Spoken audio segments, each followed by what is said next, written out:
সিনেমাটোগ্রাফিতে একটা ব্যাপার আছে যে দেখে দেখে শেখা, এই জায়গায় দেখে দেখে শেখা বলতে আসলে আপনি কি বুঝেন? অ্যাজ এ সিনেমাটোগ্রাফার আপনাকে অলওয়েজই অবজার্ভ করতে হবে যে আসলে লাইটিংটা কিভাবে হচ্ছে বা সেট কিভাবে রান হচ্ছে, ক্যামেরা অ্যাঙ্গেলস কি, ক্যামেরা কিভাবে মুভ করছে। আপনার প্রথম কাজ কবে ছিল?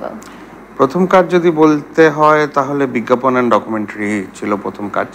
প্রথম কাজ, প্রথম প্রকাশিত কাজ আমার মনে হয় নওশীন আর রাকার সাথে করা একটা সানসিল্কের বিজ্ঞাপন, সেটা ফেসবুকের জন্য সে সময় করা হয়েছিল। আর দেশে ফিরে আসার পরে আপনি সিনেমাটোগ্রাফার হিসেবে কি কাজ করেছেন? দেশে ফিরে আসার পরে প্রথম কাজ বিজ্ঞাপন দিয়েই শুরু। আদনান আল রাজীবের একটা এয়ারটেলের বিজ্ঞাপন ছিল। সিনেমাটোগ্রাফিতে একটা ব্যাপার আছে যে দেখে দেখে শেখা, এই জায়গায় দেখে দেখে শেখা বলতে আসলে আপনি কি বুঝেন?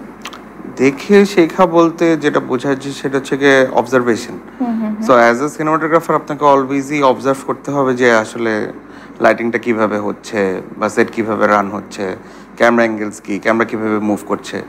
সো পৃথিবীতে আমি বিশ্বাস করি প্রত্যেকটা সিনেমাটোগ্রাফারই অবজার্ভ করেই শেখেন। সো ইদার নিজের কাজ অবজার্ভ করে শেখেন অর মানুষের কাজ অবজার্ভ করে শেখেন। সো এই অবজারভেশনটাকে আসলে দেখে শেখা।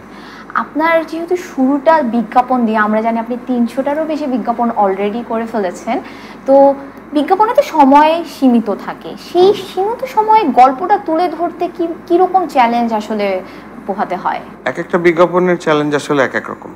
বিউটি কমার্শিয়ালের চ্যালেঞ্জ এরকম লাইটিংয়ে, আপনার টেলকো বা অন্য কমার্শিয়ালে যেরকম ক্যামেরা মুভমেন্টে। সো বিজ্ঞাপনের চ্যালেঞ্জ ডিপেন্ড করে স্টোরির উপর, ক্লায়েন্টদের উপর, যেই ব্র্যান্ড নিয়ে কাজ করছি সেটার উপর। মুভিতে আমরা জানি অনেক সময় পান আপনার একটা গল্প এস্টাবলিশ করতে, এমন অনেক বিজ্ঞাপন আছে যেটা এখন পর্যন্ত দর্শকের হৃদয়ে থেকে গিয়েছে বিকজ তাদের স্টোরি টেলিংটা খুব দারুণ ছিল। তো সেই জায়গায় আসলে চ্যালেঞ্জটা কি বেশি মুভির থেকে নাকি কম? দুইটার চ্যালেঞ্জ অ্যাকচুয়ালি দুরকম। সো বিজ্ঞাপনে যেরকম তাকে অল্প সময়ের মধ্যে ওই পুরো গল্পটা বলে দিতে হবে, আবার কিছু কিছু বিজ্ঞাপন যেরকম দর্শককে ছোঁয়, আবার ক্লায়েন্টের যে চাহিদা সেটাও কিন্তু পূরণ করতে হয়। ওটা পূরণ করাটাই বিজ্ঞাপনের আমি মনে করি প্রথম এবং প্রধান কাজ। আর তার সাথে যদি দর্শককে সার্ভ করতে পারে সেটা তো তাহলে তো খুবই ভালো হয়। আপনার প্রথম কোন বিজ্ঞাপনটা আপনার মনে হয় আপনার ক্যারিয়ারের মোড়টাকে কিছুটা ঘুরিয়েছে? ওই রকম করে তো আসলে বিজ্ঞাপন নাই। আই থিঙ্ক কিছু কালেকটিভ বিজ্ঞাপন পরপর করাতে ওই মানে এই বিজ্ঞাপন জগতের মানুষের কাছে আমার পরিচিতি পেয়েছি আমি, ধারণা।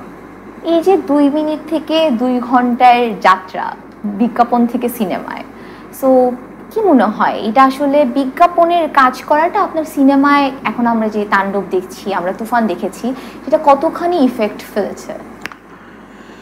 এটা আমি মনে করি অনেকটা ইফেক্ট পড়ে, কারণ হচ্ছে বিজ্ঞাপন এমন একটা মাধ্যম যেখানে আমরা ফাইনেস্ট ক্রু, ফাইনেস্ট ক্যামেরা, সব কিছুর বিজ্ঞাপনে যেহেতু একটু বাজেট বেশি থাকে সেহেতু আমরা এক্সপ্লোর করার অনেক সুযোগ পাই। সো এই এক্সপ্লোরেশনই আসলে পরবর্তীকালে আপনাকে লং টার্মের স্টোরি টেলিং এবং ওই ইমেজ কোয়ালিটি মেনটেন করতে আপনাকে সহযোগিতা করে।